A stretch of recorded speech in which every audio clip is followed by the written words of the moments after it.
Hello, everybody. My name is Dan Skipdown, and this is Bleacher Features, my summer series that I do about sports movies, where myself and guests discuss the sports movie. We break it down from beginning to end, and obviously, I can't do this by myself. It'd be pretty bad if I'm just talking into a camera by myself. I have to have somebody with me, and the man who suggested we discuss this film today, which is Days of Thunder, is Mr. Matt Graham. Matt Graham, this is the first time we actually met on a camera, on a call, or anything like that. So I'm glad to have had a chance to get you on Bleacher Features. Welcome. Hey, thanks for having me. Yeah, we've followed in the same movie trivia, debate, whatever circles, and you become friends with people, and unfortunately, we all live across the world. So from time to time, you actually get on a call, So thanks for having me. Yeah, no problem at all. I'm just glad you suggested that we have a chance to talk about Days of Thunder, a movie that I love from going way back. There's not a lot of movies about racing, let alone NASCAR. And when you suggested this out, I piqued my interest very quickly because I am a big fan of this movie. Yeah, I am too. Yeah, it came out in 1990. I was 3 years old when the movie came out, so it was kind of one of those that it was with me my whole life. My mother was in love with Tom Cruise, as most women are. Come on, let's be honest now. Um, and the fact that it actually shows you like what it really looks like behind the scenes of NASCAR is what's fascinating. Most movies glorify racing. Oh, they're pretty boys. They do this, and this movie actually shows the emotional toll it can take on a driver. Yeah, it really does. So let's get into this. Obviously, R.I.P. Tony Scott. We know he died. Yeah, He's the director. The cast, of course, one of the things I love about this movie, it really has NASCAR type names for the characters. Tom Cruise helped write the script, but so I love it that they came up with names that you would believe would be names of guys from NASCAR. So Tom Cruise, absolutely. Cole Trickle, Nicole Kidman, Dr. Claire Lewicki, Robert Duvall, Harry Hogue, Michael Rooker, Rowdy Burns, another great one. Randy Quaid, Tim DeLand. The funny is that's the name of the place that I live. It's just spelled a little bit. DeLand, DALAND. His name is, but the town where I live is called DELAND.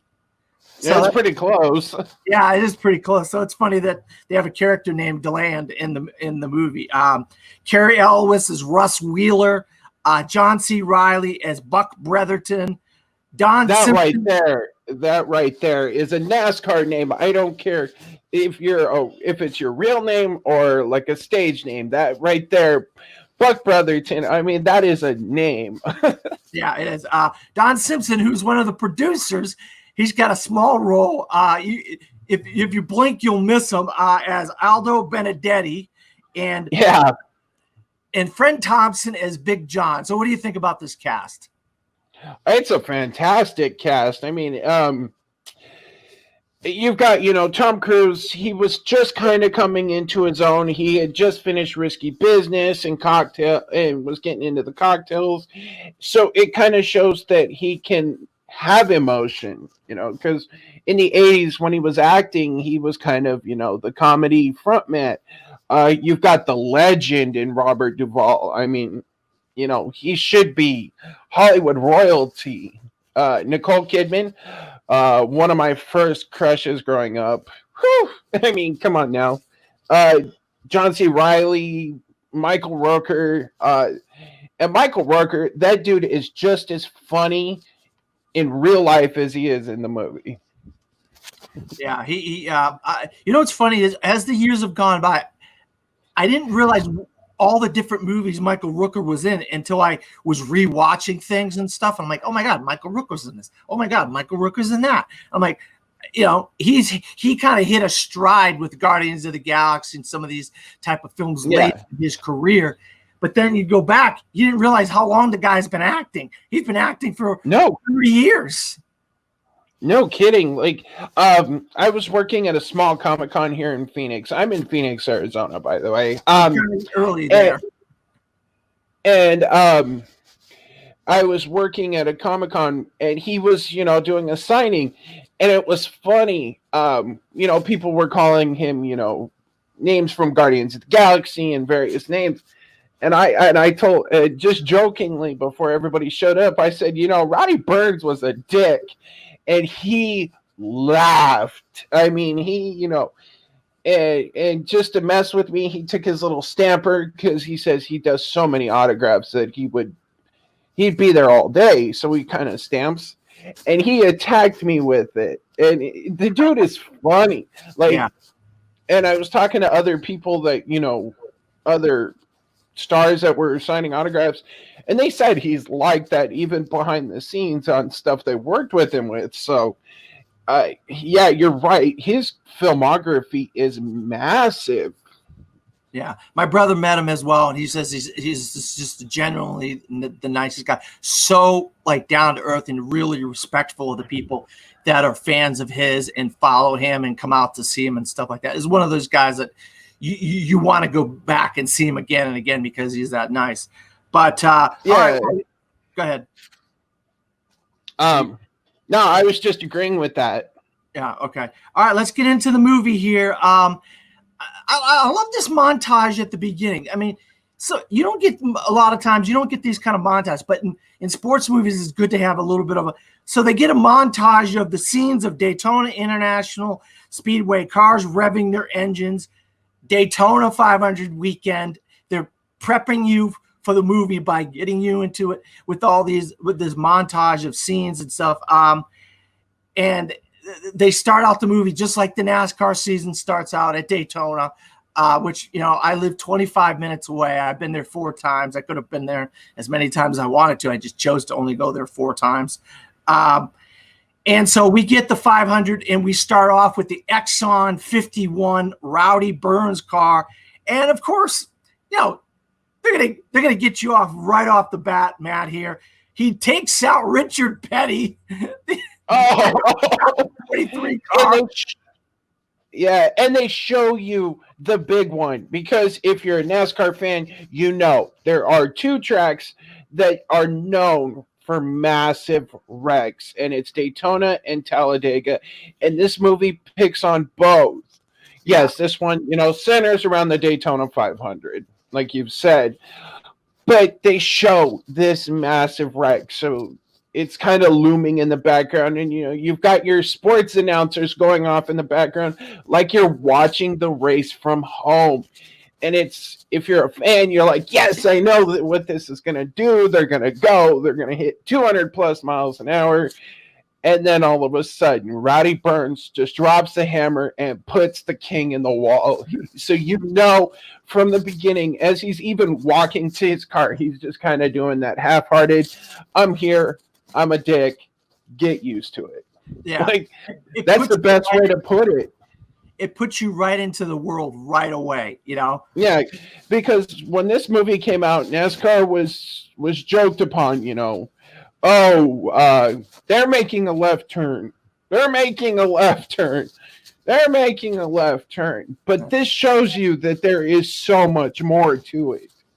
Yeah, it really does. And there really is so much more to NASCAR than meets the eye. It's not about just taking left turns. It's so much more if people give it a chance. And I always suggest just find a new up and coming race car driver, follow that guy, and just follow the sport with him.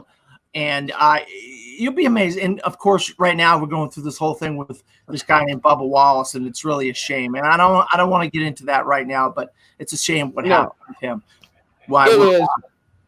Yeah, but it is a breath of fresh air, even going back to the movie, that it shows that these guys stand together. Yeah. When they were pushing Bubba Wallace's car down the track and all the drivers and the crews, not getting into why it happened, but it shows even to this day that, I know something we're going to touch on later, the camaraderie of the family. Yeah. Yeah, that really is. I mean, NASCAR is a family. You hit the nail on it. So now we fast forward to Charlotte, North Carolina, which is basically the hub of NASCAR. A lot of the offices for the teams are in Charlotte. They're located in that part of the country. So we get Tim DeLand asks Harry Hogue to build him a car. And we see there's a little bit of tension between Harry Hogue and Tim DeLand right off the bat here at the beginning. Harry gave up wrestling, rumor he had something to do with the notorious crash using Rowdy Burns' car for a little test run for Cole Trickle. So, yeah, there's a little bit of tension. We hear a little bit of the backstory of Harry Hogue, and then they say they have a driver and they want to do a test run of Rowdy Burns' car. And this is when we first see Cole Trickle for the first time, which Cruz. Yeah, and you can tell just the way he pulls onto the track. He's got his motorcycle. He's got a suit on. The jacket kind of flows. You can almost see this cockiness in him. And then they look at each other and go, well, where's he from? And they go, New York. He's a Yankee? No. And then they go, no, he's from California. That's not really a Yankee. So you can kind of see the Tom Cruise flair already coming out, and his face hasn't hit the screen yet. Yeah. And then he gets out, sets his bag down, starts talking.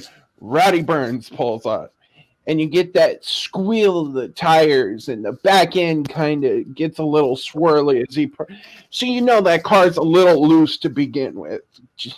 Yeah. Loose is fast, and if you're loose, you're on the edge of out of control, to quote the movie. Yeah. So, yeah, and it's just, it sets up everybody perfectly. And then even in that scene, we meet John C. Reilly, who's like, they're going over sheets like, okay, this is what's going on in this area. This is what's going on in this area. If you, do this, you're going to hit the wall. This car won the Daytona 500. Let's, this is the biggest race in the NASCAR season. Let's take it easy. Yeah. He's like, and then we get into Tom Cruise's backstory. He's like, well, what have you driven? He's like, we'll get into it. Okay. Well, it's in the same scene. That's kind of where it's just saying how we're going. So Cole shows up in a motorcycle, watches NASCAR on ESPN. He's never been in NASCAR. He rode quarter midgets, which, if you don't know, it's just they're kind of short little cars. They are quarter midgets are. So Harry backs out, letting Cole do a dry run. So because Rowdy's like, oh, this guy's never driven one of these cars before. I don't know if I want to get him to, But they eventually convince Rowdy that he can do a dry run. Practice run, dry run, whatever. Cole. Of course, Cole, a famous, this is a popular saying in NASCAR, I'm going to drop the hammer. And Harry's like, no, don't drop it. Don't you do that. He's like, I got this. Hold on. Here we go. He's like, no. Just take it easy. Show us what you can do. And he's like, well, basically, I can't do that unless I go fast. And all of a sudden, you see that foot hit the clutch and that gear shift into fourth gear. And away he goes. Yeah. And so he does. Then Cole makes a run that's faster than Rowdy's run, because Rowdy's on the pole, was on the pole of Daytona 500, and he made and Cole made a faster run than Rowdy did. So Rowdy says, "Go get your own car and see what you do in a crowd." Very important statement there by Rowdy. Go get your own car and then see what you do in a crowd. That's going to come back to we're going to see that. You love fruit. You love fruit that comes back to blossom later on in the film. Lines like that are very, very good.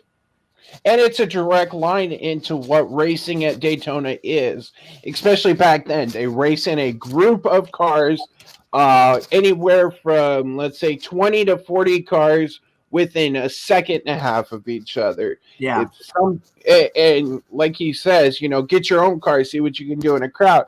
Because if you're in the wrong spot at the wrong time, like we saw at the beginning of the movie, you're done. Oh, yeah. Like, your race is over. You can't, go pull the other car off the trailer and keep going. Yeah.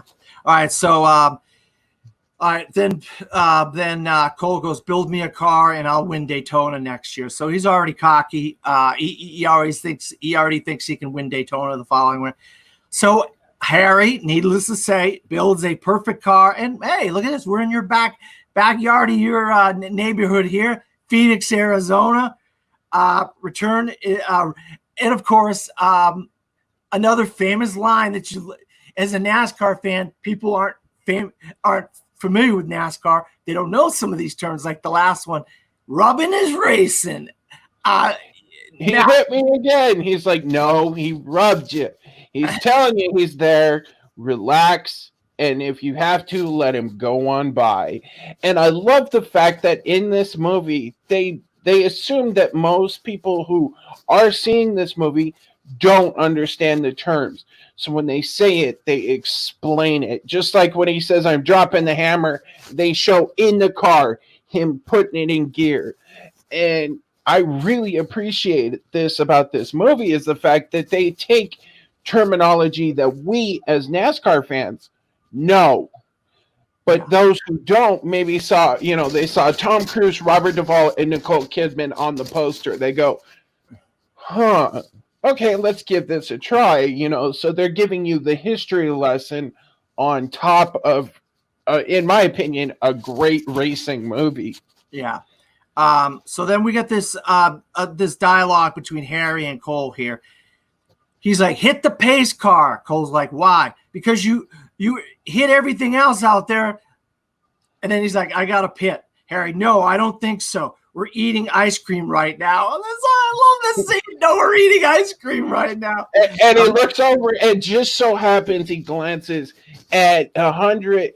At Phoenix, they do right around 140 miles an hour. And he glances over and sees everybody sitting in their pit box eating ice cream. So he makes one more lap, pulls around, parks, gets out of the car. Now, if you've seen NASCAR, you know it's a pain in the ass for these poor guys to get out of this car, because in the early 90s, they didn't have the stuff to kind of grab onto like they do nowadays to help get out. And he gets out and fights his pit crew, which is even more. Yeah, that was beautiful. That was brilliant. I love that. That a lot of times, if you look, the small race tracks and the dirt tracks and all over the country, they're everywhere. You see some of this type of stuff. So this is a throwback to before you get to the big show of NASCAR, because sometimes you're fighting your crew chief, you're fighting your engineer. You're like, what the hell's wrong, you idiots? My car sucks. And you get out of the car and you start fighting people, or you're fighting fans or whatever. Go back to these things.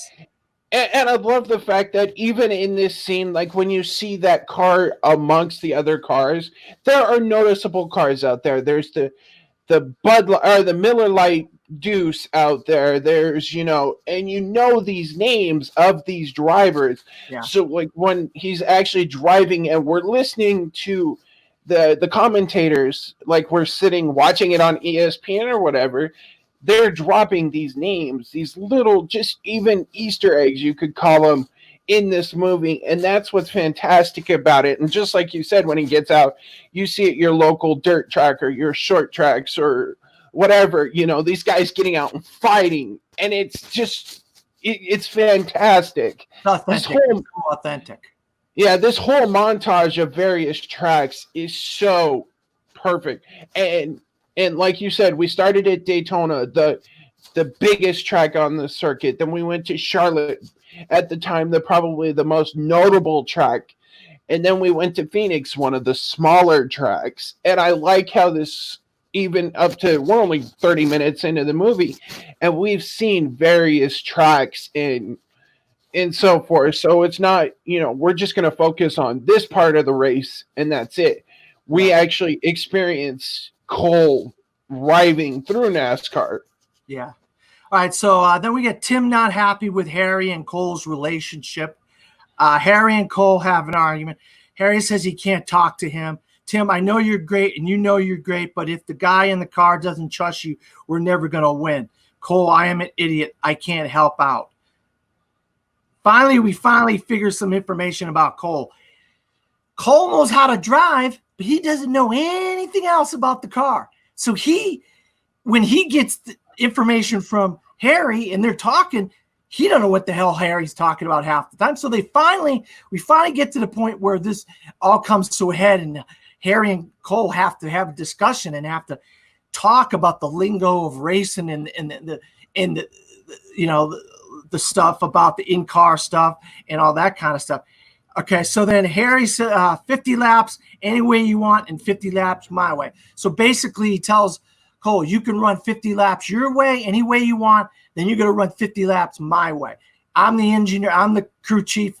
I want you to do things my way, but I'm going to give you a little bit of leeway by letting you run any way you want for 50 laps.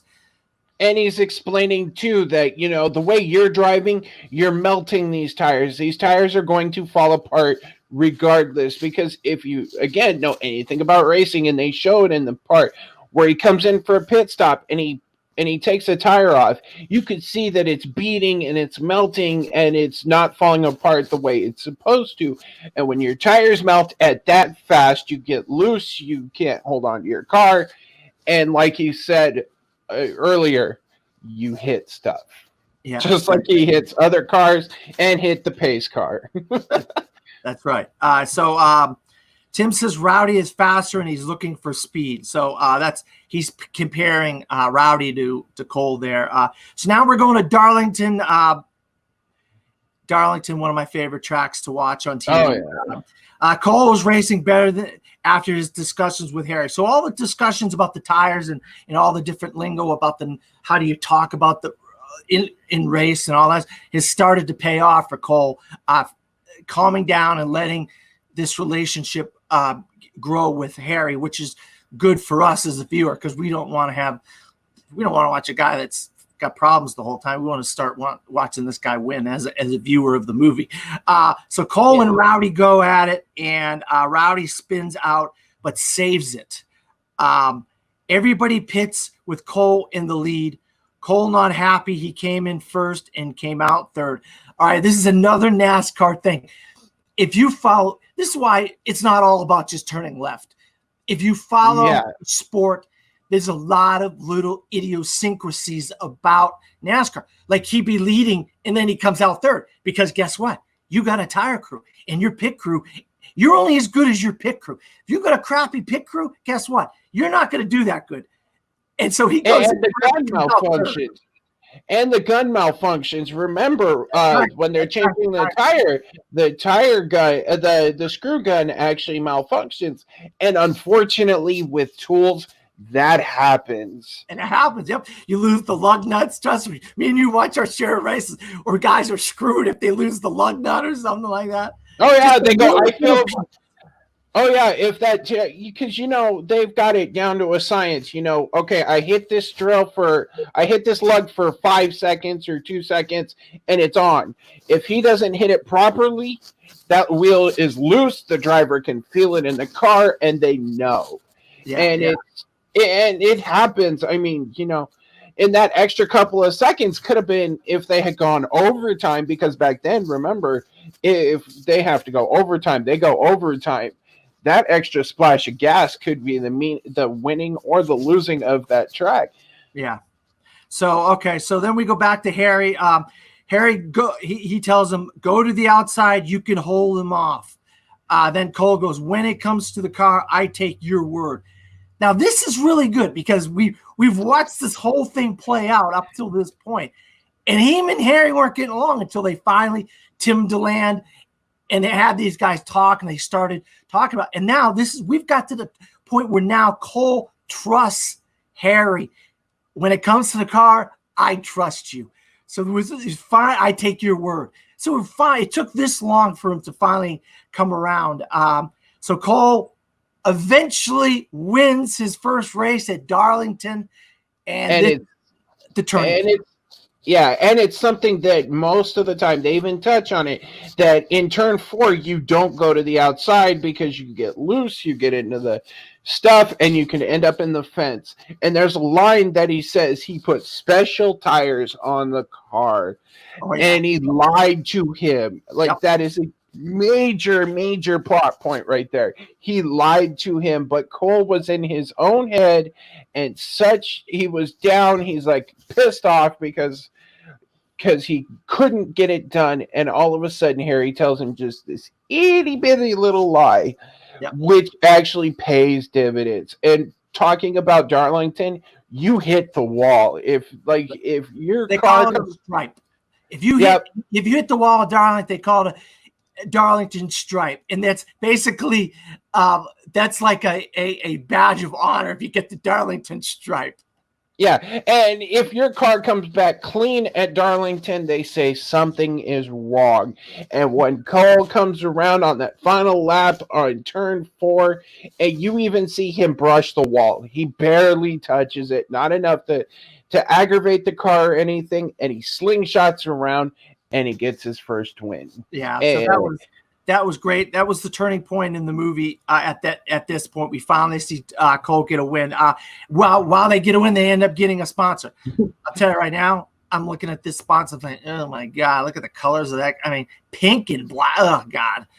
It was pretty bad. It was pretty bad. Yeah, and then it comes out that Harry lied to Cole, and they almost go to blows again. Yeah. But then Tim comes up and puts hats on people and says, "We got ourselves a sponsor. We get to keep racing." And then probably one of my favorite parts of the movie happens when they are celebrating in the holler and get pulled over. Oh yeah, I got that coming up here. So Tim says, "What else? No matter what else happens this year, promise you'll win Daytona." After they finally get the sponsor.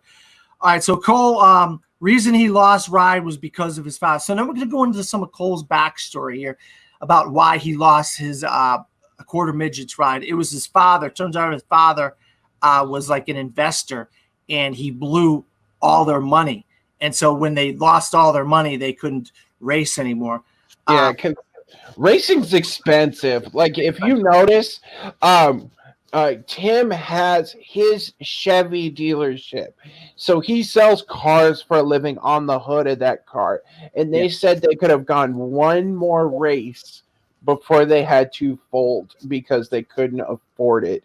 That right there shows you how close to being over this movie was. Yeah. And we're less than an hour into it. Could you have imagined just the end? And it shows how meticulous that these people have to be. You know, they've got to weigh their options. We're not really doing good. I can't really afford to keep funding this, you know. Yeah. So then we get into Buck's story a little bit. Buck Brotherton's, and we start seeing the connection between his father and Harry Hogue. Buck's dad Buddy died at Daytona. Team got pulled, and now here we go with that scene you talked about. Team gets pulled over for drinking and driving. Hooker surprises Cole. Harry pulled joke on him. Rowdy starts crap with Cole again. Cole comes back. Rowdy, okay, so we're at a different race now. At this point, we're at another race.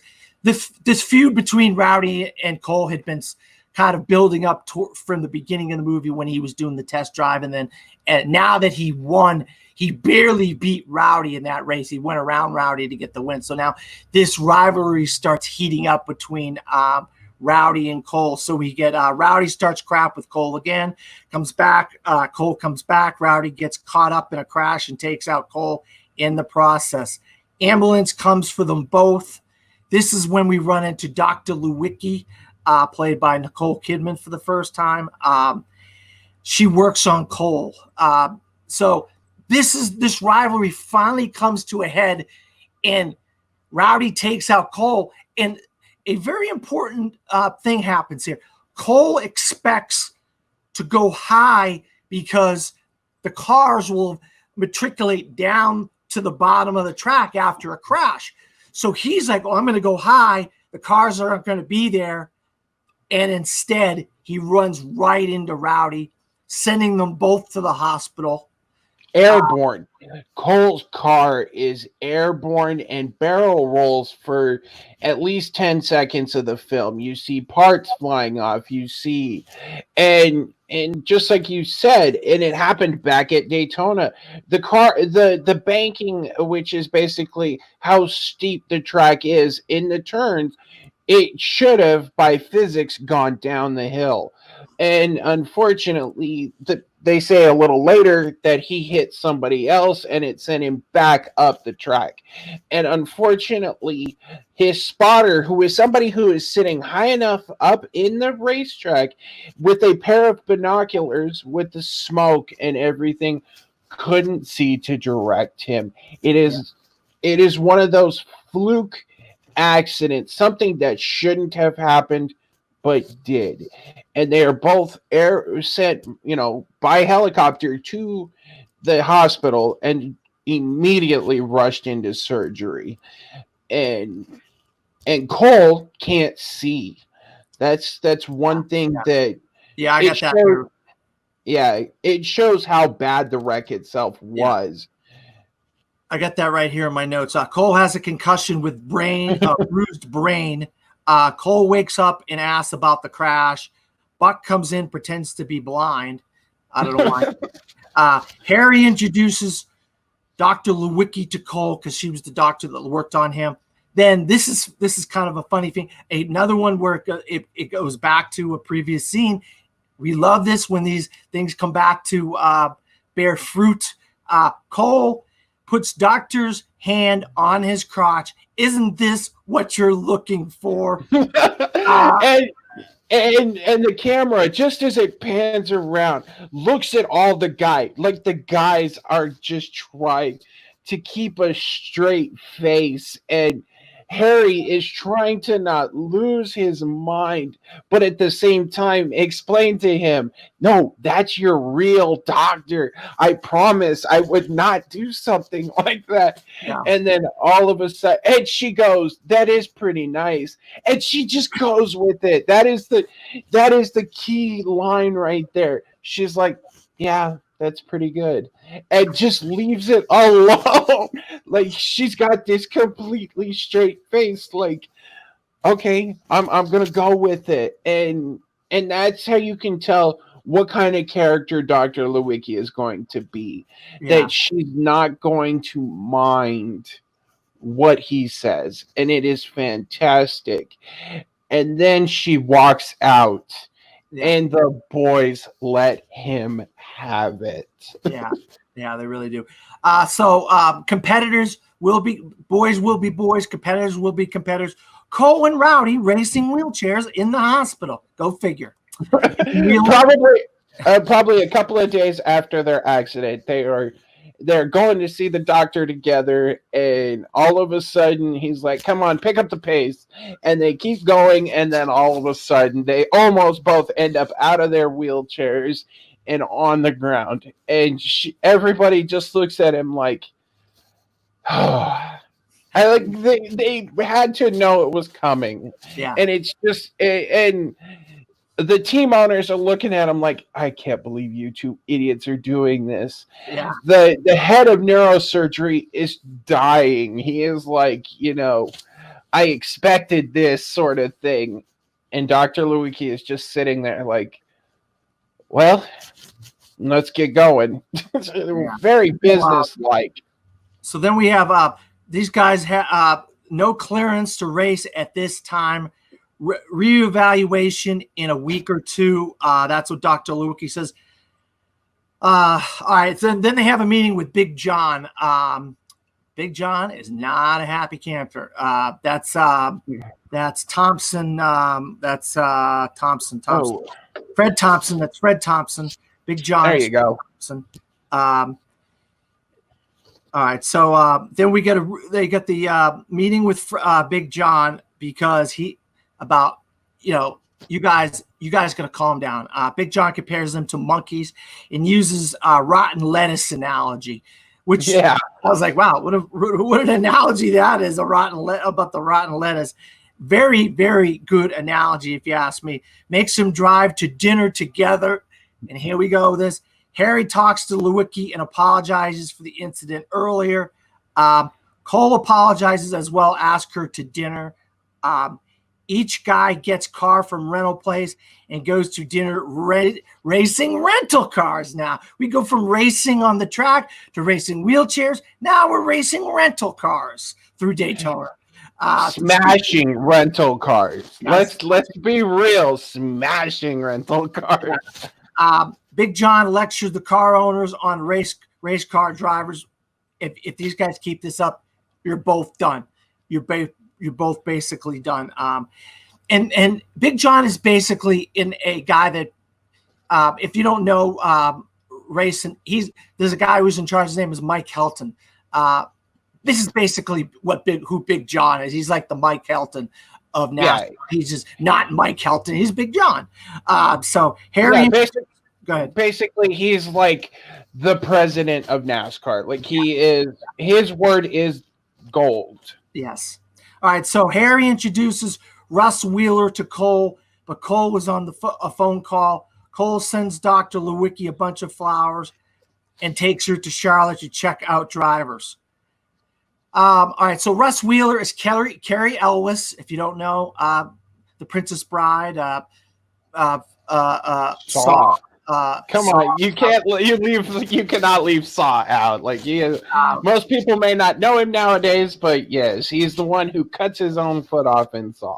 And Robin Hood Men in Tights, those are the films he's famous for, Carrie Elwes. Yeah. So he plays Russ Wheeler, and needless to say, he's not a nice guy. So then Dr. Lewicki has to do tests on these guys again, and it just happens that Cole's around. So Cole's first for the test.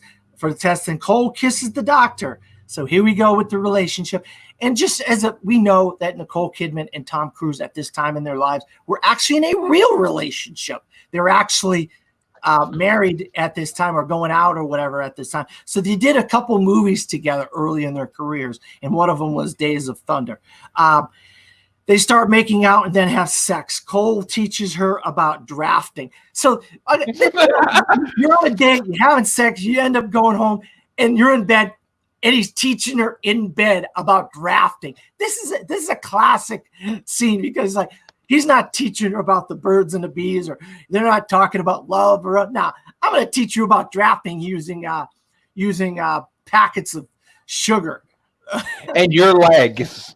And you're on your leg. She's got showing all her naked legs and all this stuff.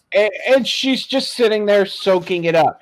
And you could kind of tell at the point, she's like, I don't really care. But by the time he gets to the end, she is really into what he's saying. And and you can see that she didn't at first enjoy NASCAR, because she makes a joke before they go to Charlotte about, why would I go to a track where 43 guys are chasing my tail? And it's just she's bagging on him because of it. But by this point, she's hooked. And it's this relationship that it started, and she could have very easily gone, you made me grab you very early in our meeting. But instead, she's just like, okay, I mean, the flower thing you barely touched on. Oh, like, he must have known a guy that really, like, yes, they're in Daytona, so it's a pretty safe assumption the guy likes racing. So, I mean, if Cole Trickle calls you and says, can you help me out, especially being a racing fan, he's going to do it. Yeah. So she asks him what he wants to do after racing. He says, I know what I want to make something. I know I want to make something of myself. So Cole and Claire visit Rowdy and his wife. Claire gives Rowdy a physical. He falls down. Claire tells Rowdy to go back to Daytona to get looked at. Tim has 2 race teams now, because Cole is able to race again, and Russ Wheeler's there, and he liked what Russ was doing, so he basically put Russ into his own car. But Rowdy is not able to race. He fell down when he was doing the test. Rowdy's got some problems still. He can't race right now.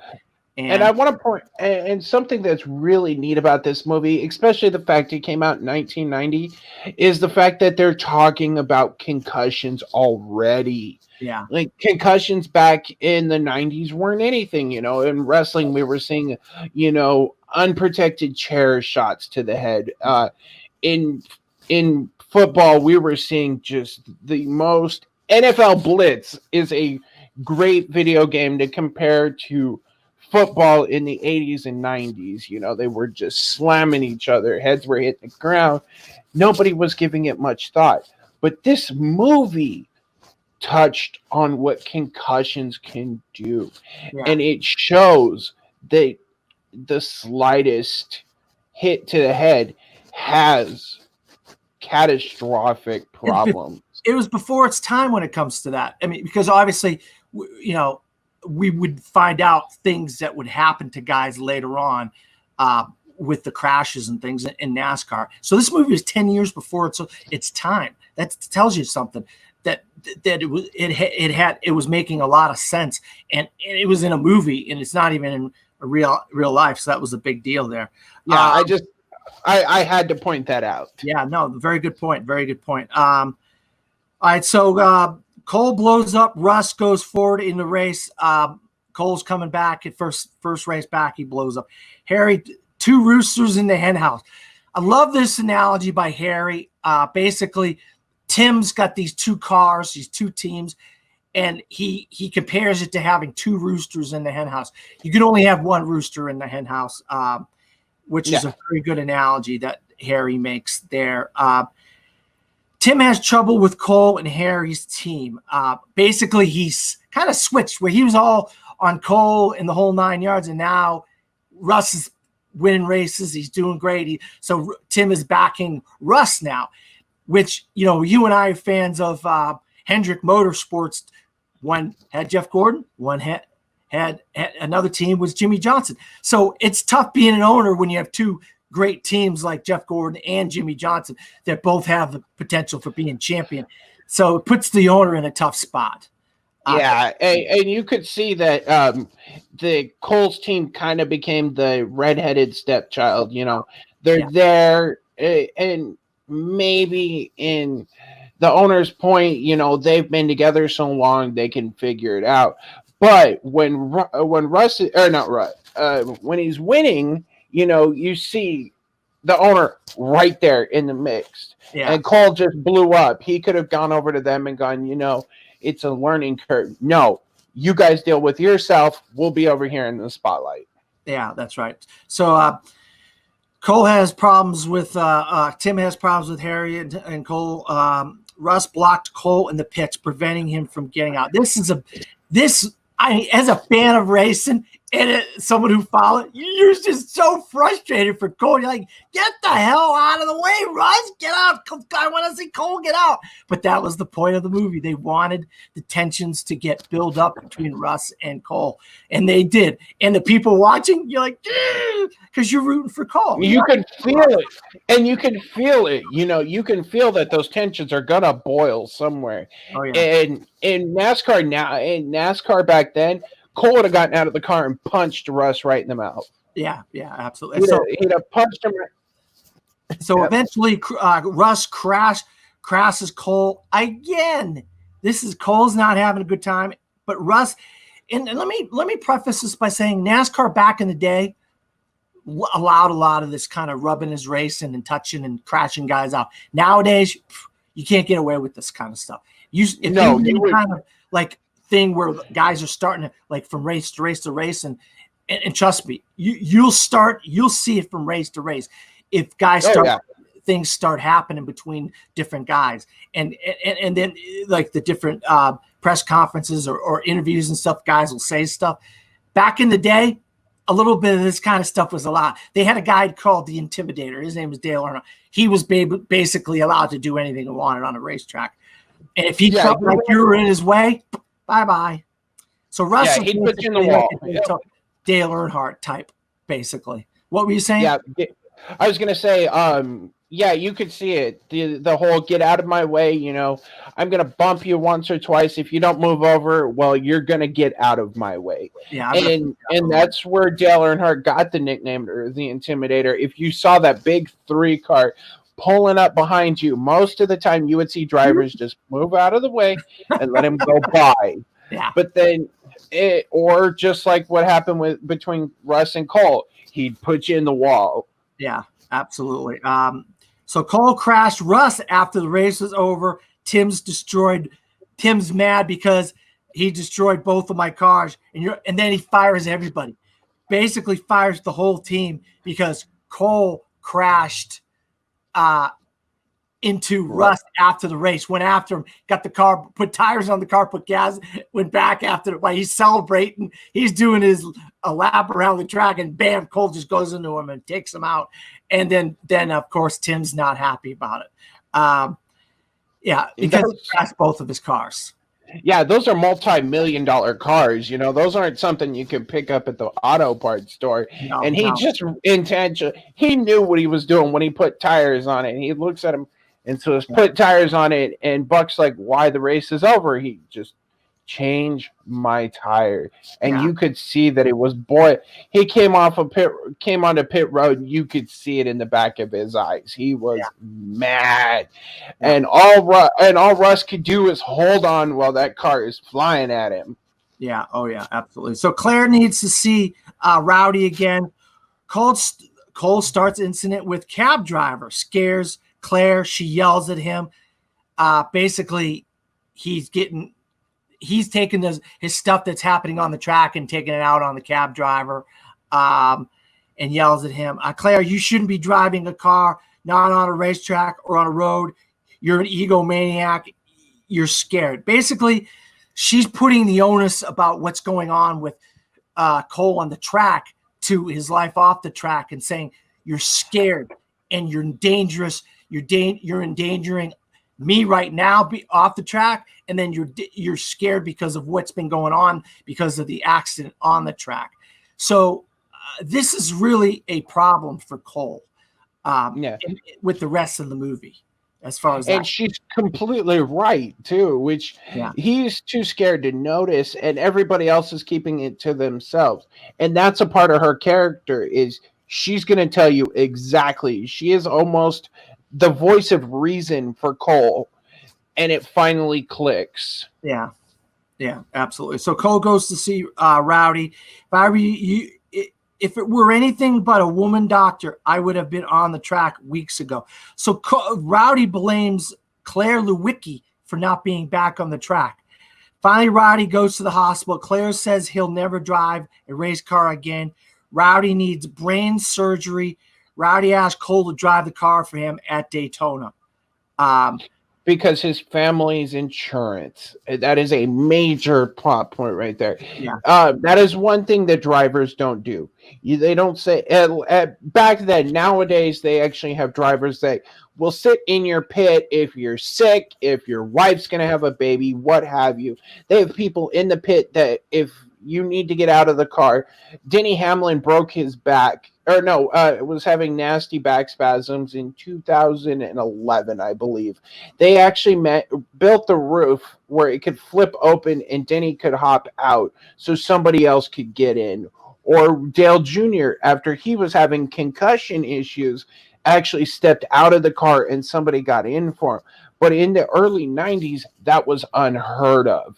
Yeah. And he says, I need your help. My sponsors will not take care of my family if we don't compete here. Yeah, absolutely. Go ahead. And that shows that their rivalry has gone from rivalry to friendship. Yeah, it has turned completely around, which you love to see, actually, as a fan watching the movie. He has a lot to... So he tells him he has a lot of lands and things he haven't paid for yet. Basically, that's what Rowdy says. Rowdy tells him about losing sponsors, which is what you just said, finishing 5th or better to keep his sponsor. Cole tries to get Harry to build a car for Daytona. So a year's gone by at this point. Now they're in the off season, and Cole tries to get Harry to build a new car for him for Daytona because he's going to drive Rowdy's car, but Harry won't do it. Says Cole is now. Here we go with the afraid thing again, scared thing, afraid, scared. Says Cole is afraid to drive because of what happened to Rowdy. I got a thing that just popped up on my thing. So right when I'm supposed to be. So Buddy didn't die of a heart attack. Now he once again, things we planted earlier in the film are coming back. Buddy didn't die of a heart attack. Okay, so let me explain this here. Harry was the crew chief of Buddy, the father of Bucks, and they had this thing where they said he had died of a heart attack. Turns out he didn't die of a heart attack. Something happened with the car that caused him to die, and Harry blames himself for what happened, but the news never got hold of it. So this came back in this conversation with Cole. Cole says he thinks it was carbon dioxide poisoning. And if you know anything about NASCAR, that's a common thing that you'll see drivers go to the infield care center, which is like a hospital at the track, for oxygen related to that. That's not an uncommon thing. No. I mean, they said that was one of the things that led to the death of Dale Earnhardt, who we spoke about earlier, is that there was something wrong with the car. So when he hit the wall, it helped with it. So it's not an uncommon thing that drivers get carbon monoxide poisoning. Yeah. It's just something that happens. Yeah, absolutely. So Cole and Harry fight and argue. Cole begs him to drive Rowdy's car, says he won't make a fool of him. Harry says he honestly doesn't know what will happen. Basically, he bends to Cole's will. He doesn't know what's going to happen. So he tells Harry. Now this is kind of a funny scene here.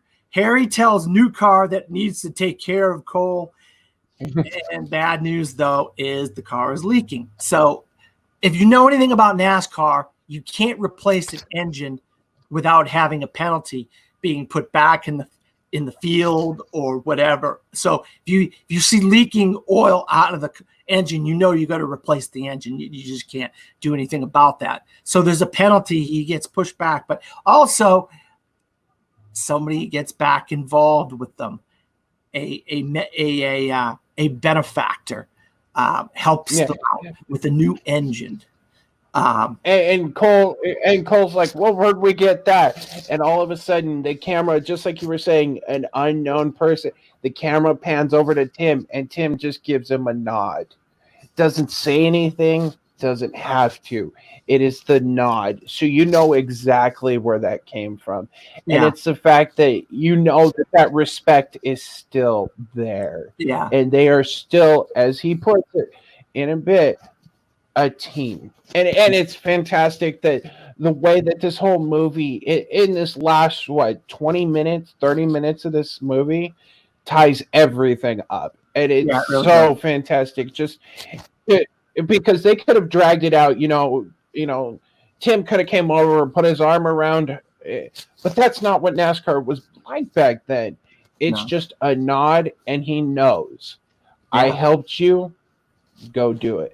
Yeah. All right. So Claire visits Cole before race. Cole, you got to be good at your job before you can enjoy the rest of your life. That's what he tells Claire. I love that line. And Claire says, I'm not going to watch you kill yourself. Cole, I'm more afraid of being nothing than I am of being hurt. Big line of dialogue between Claire and Cole. You see basically how far this relationship has come at this point. Yeah, and if you don't catch it, it could be just a throwaway line, but it's not, and it's just, and he says it so subtly, like his tone doesn't change. Like he could honestly have just jumped off the rails and said it, but instead he's real cool, calm, and collect. Like he had that realization right there, because you can see it in Tom Cruise's eyes. That's the one thing I love about him in this movie, is that his eyes say so much that he doesn't have to. And it dawns on her too that he's finally understanding what everybody's been telling him. Yeah. So, new sponsor, Mellow Yellow. You gotta love that, Mellow Yellow. If you haven't heard of a Mellow Yellow, of course, you're gonna be hiding under a rock. Plus, new engine borrowed from Tim. We find out that Tim was the benefactor who gave him the new engine. There was a crash just past the half mark of the race. Cole drives through crash debris. Very important, because what happened the last time with Rowdy, now he drives through crash debris, and things happen the way they're supposed to happen. They go down the bottom of the track, and he gets to the top, and he gets out. He gets out of there. Get out. Russ Wheeler starts trouble with Cole again. Now we're back to this Russ and Cole thing. Then Cole's complaining about the accelerator stuck. Cole crashed by Russ Wheeler. So Russ doesn't let bygones be bygones. He goes and crashes Russ. But this actually fixes the accelerator. So it does Cole a favor here. And blows the hood right up on the car. That is it. And that shows what the spotter is, because for the first time you actually hear somebody directing Cole. Most people, if you're not a racing fan, you don't know this yet, but you actually get to hear somebody, explain to him how to get there. And it's helping build his confidence, because something you didn't touch on is during the first half of this race, he's just kind of riding in the back. He's just kind of sitting there. He's like, you could see he's still worried about being in the car.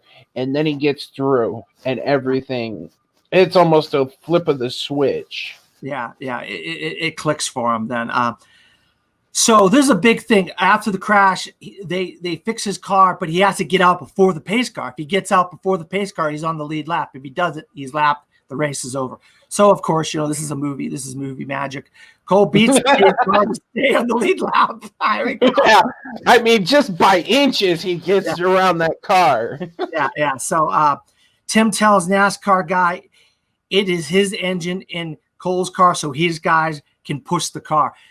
So they push him off of the pit road to get him started, and they go, "Oh, no, you can't do that. That's a penalty." No, it's my engine in that car. My guys can push this car. So he gets Russ's team to help push Cole's car to get him out in front of the pace car. So Tim has come all the way fully around back to Russ, to Cole at this point, which is good for us as a viewer. We're happy to see this moment for Tim.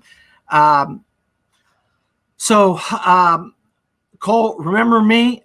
To Russ, he's in the radio. Remember me? Yeah, I love that. Yeah, remember me? That one line it's a perfect action movie one line, because if you know anything about action movies in the 90s, there's always that one line, and we know Russ never heard it, but in Cole's head he's like, I know you. Yeah. So Russ once again trying to crash Cole again. I mean, this is getting old by this point. Harry, don't keep this up. Cole, this guy is going down. Russ didn't see Cole going low. You got to love it. The whole movie, we have this trend of Cole going high. And what happens? Cole he lets off the gas, pulls back, and pulls around, and does just exactly what he talked to Dr. Lewicki about. He stays on his bumper till he's got the clear slingshot, and around he goes. That's it. Which another plant that comes back to have fruit or whatever, whatever, a flower or whatever. So so basically, Cole wins the Daytona 500. Cole, I thought you were going to watch to Claire. This is a scene with him and Claire. I thought you weren't going to watch. Claire says, I lied. That's another scene going back to. And he gets out of the car. Yeah. And he gets out of the car and he is filthy. That is one thing that I like about, if you watch racing movies, when they get out of the car, the star gets out of the car, they are clean, they are. And if you know anything about racing, those guys come out, especially back then, got out of the car and are filthy. I mean, just, and she doesn't care. It's like, I love you. I don't care. And it's just one of those heartwarming moments. He's done it. He won the Daytona 500, and it's just a perfect scene to continue their feeling. Then there's a scene where Harry gets emotional after the win.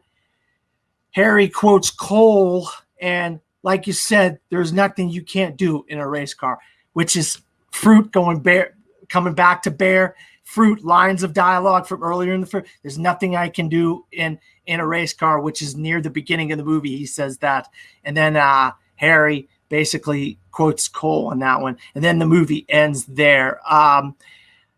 Sorry for the technical difficulties. We're gonna we'll edit this together to where it. Hey, no worries, brother. No worries. So, like I said, what about Days of Thunder is relevant today that makes this movie still stand up and be a film that people should be able to watch 30 years after it came out? And then your personal feelings on why do you love this film so much? What is it about this film that wanted you to come and talk to me about it? Well, the reason it's still, apparent it should be looked at nowadays is the fact that they touch on concussions, like we were talking about earlier. The fact that, both of them suffer major head trauma. And this was in the early 90s when concussions and head trauma weren't really a big deal. We were having, boxers getting hurt and not realizing it, or drivers, because she actually says in the beginning of the movie, was his helmet scratched? Was it dented? Where was it? And it's touching on something that we're still learning about today, 30 years later. And the fact that it doesn't glorify NASCAR. NASCAR back in, if you look at racing movies in general, they glorify it.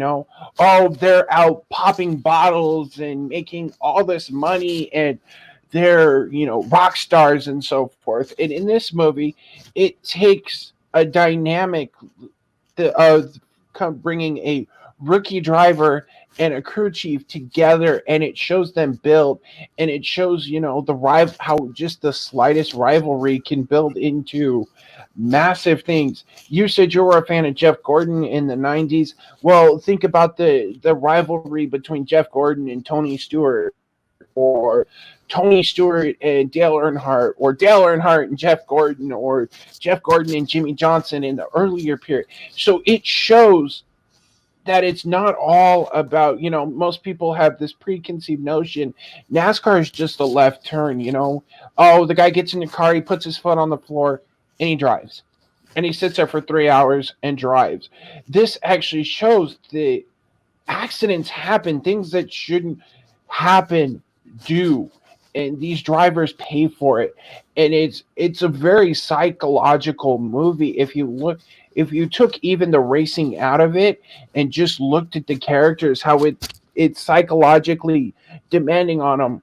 Rowdy at the end of the movie is worried about being able to take care of his family, so he does something that Harry says in the middle of the movie. Drivers don't see each other when they're on the track. That's one thing, but if somebody catches the flu or whatever, they don't go see them.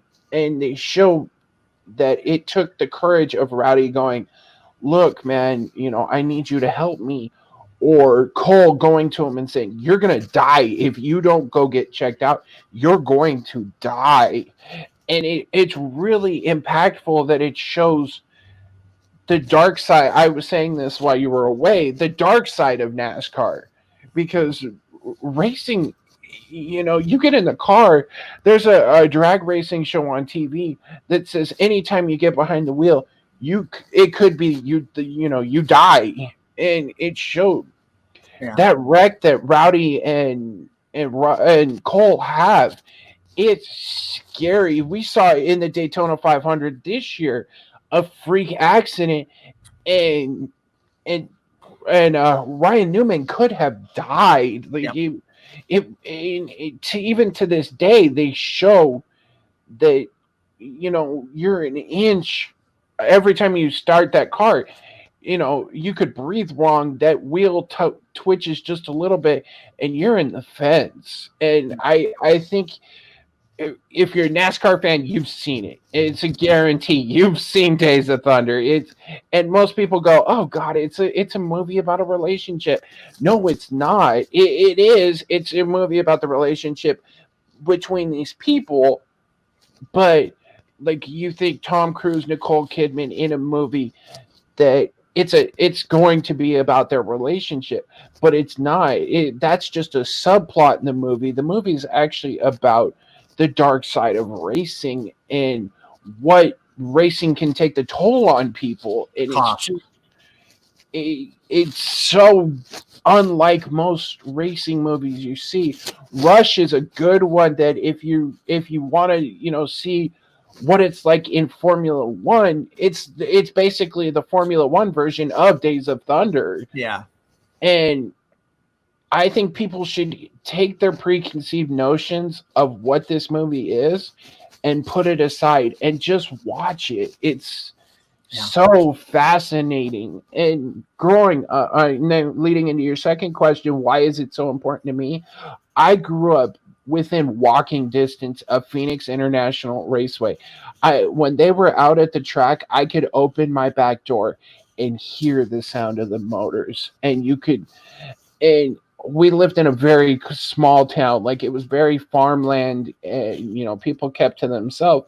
But when NASCAR came, it totally changed the population. In the town I used to live in, we were like the 7th or 8th smallest town in Arizona. But when NASCAR came, it became the second most populated city in Arizona. So it's in my blood. And the fact that, yes, most movies, are these fun, feel good, kind of glorified movies, which this one is at the end. You feel, especially, or in the beginning when Cole gets that first win at Darlington, he shoots around Rowdy and picks it up, you cheer. Or at the end where she comes to Cole and he slims out of the car and he sees she stayed. And it's such a dramatic feeling, and you feel for these characters all the way through. And the last line of the movie is, they're Cole and Harry are talking, and he goes, "Well, we got one more place to go." And Harry looks at him like, "What are you talking about?" He's like, "Victory Lane." He's like, "Do I have to carry you?" He went, "No." And a throwback to something they said earlier, "I'll race your ass." And it shows the two of them running to Victory Lane. Yeah. And it's just this movie touches me because I've seen racing. I grew up with it, so I knew what it was like. But to see it, and other people can learn that NASCAR isn't just what the media glorifies it to. I mean, you see it in cartoons or sitcoms or even dramas where they're just like, "Ha, that's funny," these guys. But these guys have to put work in. I mean, they are, because at Daytona, they said that there is more G-force in that car than a space shuttle launch. And they do that for 3.5 hours. Yeah. So it means a lot to me because it shows I'm not just talking out. I'm not just going, "Well, this is NASCAR," and I'm lying to them. This is proof that, Yeah. So I'm going to ask you the same question. Why does this movie mean so much to you? Yeah, well, when you brought it up, I put up the poll and I said, "Hey, these are a bunch of movies I want to talk about. If there's anything that you guys would want to talk about, say." And you chimed in and said, "I'll talk about Days of Thunder." And I was like, "Yeah, I'll do it because I love NASCAR. I got to, not coming from a world of racing in the South and so forth, coming from the North, and racing wasn't a big thing, Then moving 25 minutes away from Daytona International Speedway, and like you, on a crisp, clear day in February, you can hear them cars 25 minutes away, going around the track, practicing and stuff like that on a crisp, clear day. So that's how far sound travels, especially when it's making as much noise as it does in Daytona. Oh, yeah. And then going there, and then I've also been to Bristol, Motor Speedway. And I'll tell you, Ooh. right to your point about small towns becoming big towns, Bristol Motor Speedway is just an absolute nothing place. It's a bunch of rolling hills with sheep and stuff like this. And then on race weeks, Bristol goes from being just an absolute sleepy little town with a racetrack the size of a football stadium to the fourth largest city in Tennessee on race weekends. Over 400,000 people flock to Bristol, Tennessee. And like I said, it's in the middle of nowhere. If you did not go there, go ahead. And they show that too at the track. Even if you're watching it on TV, they show around the track, and there is nothing. Yeah. It's not like Vegas or California or where it's smack in the middle of like a big city. Yeah. And that's what's fascinating about you have football games, people flock to those. You have baseball game, but people with NASCAR events or racing events in general, they're there for a week plus. Yeah. And there's always something to do.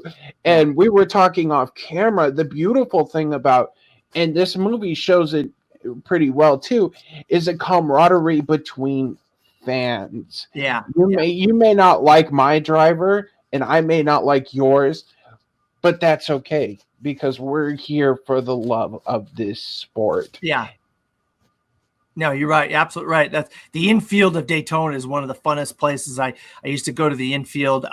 But yeah, so I became I really started respecting NASCAR moving here and going to the races and watching the races. And then that gave me more of a respect for Days of Thunder, because it really captures what it is like in the whole world of racing, on the track, off the track, the hospital aspect.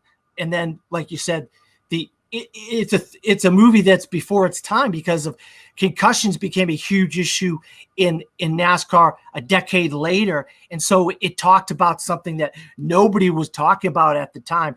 And Jerry Bruckheimer and Tony Scott, you put these two guys together, you're going to get a good movie. And it's a movie that is thrilling and exciting. It's going to have good music. It's going to have good action. And you could tell this is a Jerry Bruckheimer movie. Absolutely. Tony Scott, because of it looks a lot like their movies of the era, those type of movies that they made back in the day. A lot of Top Gun and stuff like that. Tom Cruise was making a lot of movies similar to this. After he broke out with Risky Business and stuff, he was just making these kind of movies that were a lot similar to this, and Top Gun and Days of Thunder and Cocktail, and a lot of these movies were he was like the big guy he was like the big name, and they were just cranking movies out with him.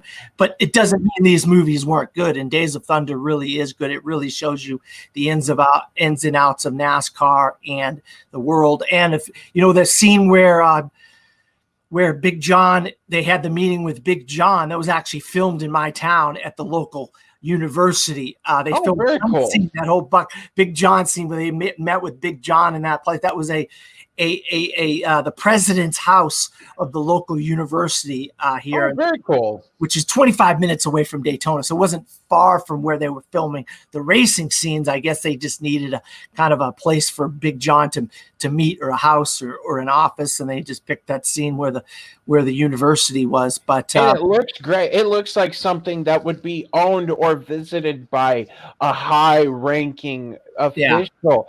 That it basically, he even says, I've got your balls in my grasp, if he says you're not doing it, you're done. And it's great. Yeah.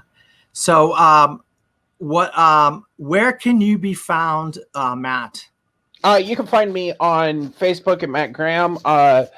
You can find me over on TMG Entertainment. I run 2 weekly shows. I do Thursday nights.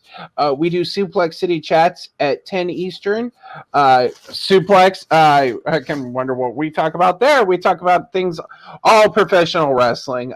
Myself and a couple others, we sit down and we break the week's version of wrestling. And then Saturday nights, I run what's called After Dark. Basically, it's an SCN style sit down interview show. Last night, well, I don't know when this is going to drop, but on what is the date today? Today is the 20th. So the 27th of June, we actually had a person on and sat down and discussed the Snyder Cut. He was actually a part of Zack Snyder's watch along, where he was actually on stream when Zack announced the Snyder Cut. We've had Schmodown Pros. We've actually had a couple of filmmakers stop by, and we did watch-alongs and premieres with their movies, and we just sit down and have a good time. A lot of bantering, it's a bunch of guys having a lot of fun. And over there, I run the Game Zone debates. So if you like to talk about games and argue about it, let me know. Not me. No, my style. But the other things are interesting to me, though. I like those other things you do. I definitely want to bring you over, and we can definitely have you over for a Saturday night chat with us. All right, cool. You can find me at Dan Skip Allen on Facebook, Twitter, Instagram, and Pinterest. Also, I'm a film critic. I write for a website called Disappointment Media. Don't at me. I didn't come up with the name. I just write for them. DISIPPIONT MEDIA. A lot of movies been coming out in the last week or so. A lot of movies.